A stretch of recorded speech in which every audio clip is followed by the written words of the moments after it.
Hey, I get it when a friend tells you they're eyeing a new kayak. You're instantly thinking about the money they'll drop, the space it will take up, and whether it will actually make their paddling days easier or just add another piece of gear they'll fight to store. You want to be sure it's not just another pretty boat that looks good on the rack but ends up being a headache on the water. Link is in the description if you want to check the product details on Amazon. So let's walk through the Wilderness Systems Pungo 125 and see if it really lives up to the hype for the kind of paddler who wants speed, stability, and a little extra room for gear. First off, the Pungo 125 is a sit-inside recreation kayak that's been marketed toward larger paddlers. The hull shape is what Wilderness calls renowned, and that translates into a smooth, gliding ride on calm lakes and slow-moving rivers. In real life, that hull means you'll feel the kayak slice through the water with less effort than a typical wide-body family kayak. If you've ever spent an afternoon fighting to keep a steady pace because your kayak just seems to drag, the Pungo's shape can shave off a few strokes per minute, which adds up to a less tired evening after a long day on the water. The seat is another place where the Pungo tries to set itself apart. It uses the Phase 3 Air Pro system, which is fully adjustable from low to high, and it has a backrest that you can tilt a bit. In practice, this means you can dial in a position that keeps your hips supported while you're cruising for a couple of hours or fishing from a stationary spot.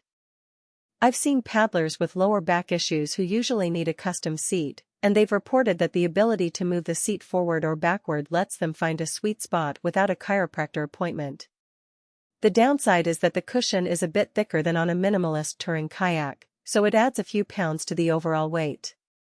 Speaking of weight, the Pungo 125 sits around 55 pounds, give or take depending on accessories. That's a solid number for a 12-foot-plus kayak, and it's something you'll notice when you're loading it onto a roof rack or carrying it up a trailhead. If you have a sturdy car and a partner to help, it's manageable, but solo owners who need a lightweight setup for frequent car-top transport might feel the extra heft. The trade-off here is clear: you're paying for that fast paddling hull and the robust construction, and you lose a bit of portability.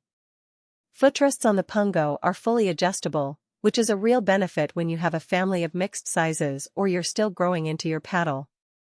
The pads slide forward and backward and can be set higher or lower, so a tall adult can stretch their legs while a teenager can pull them in for a snug fit. In the field, I've watched a dad set his footrests for his 6-foot 2-inch frame and then, within minutes, readjust them for his 5-foot 8-inch teenage son without any tools. That flexibility is a hidden value that you don't see on the spec sheet but makes a day trip with kids far smoother. Storage is always a hot topic for recreation kayaks, and the Pungo delivers a few practical solutions. There's a removable dry box built into the dashboard that can hold a small camera, phone, or a snack pack, and it's sealed well enough that a sudden splash won't ruin your electronics.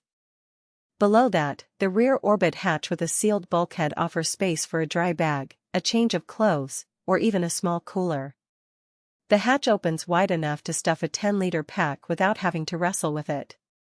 The only hitch is that the interior layout isn't as open as a flat-bottom fishing kayak, so you'll need to be a bit deliberate about where you place heavier items to keep the balance right. Now, who should seriously consider the Pungo 125? If you're a paddler who spends most of your time on lakes, wide rivers, or gentle bays, and you value getting from point A to point B with as little fatigue as possible, this kayak hits the sweet spot. Larger paddlers think anyone over 6 feet or weighing more than 200 pounds will appreciate the extra hull volume and the adjustable footrests that accommodate their size without feeling cramped. Families that like to bring a couple of day packs, a picnic, and maybe a fishing rod will also find the storage compartments useful, especially the rear hatch that can act as a lockable stash for valuables. On the flip side, if you're a small child or a very lightweight adult under 150 pounds, the hull's volume may feel bulky, and the seat could be a bit too deep.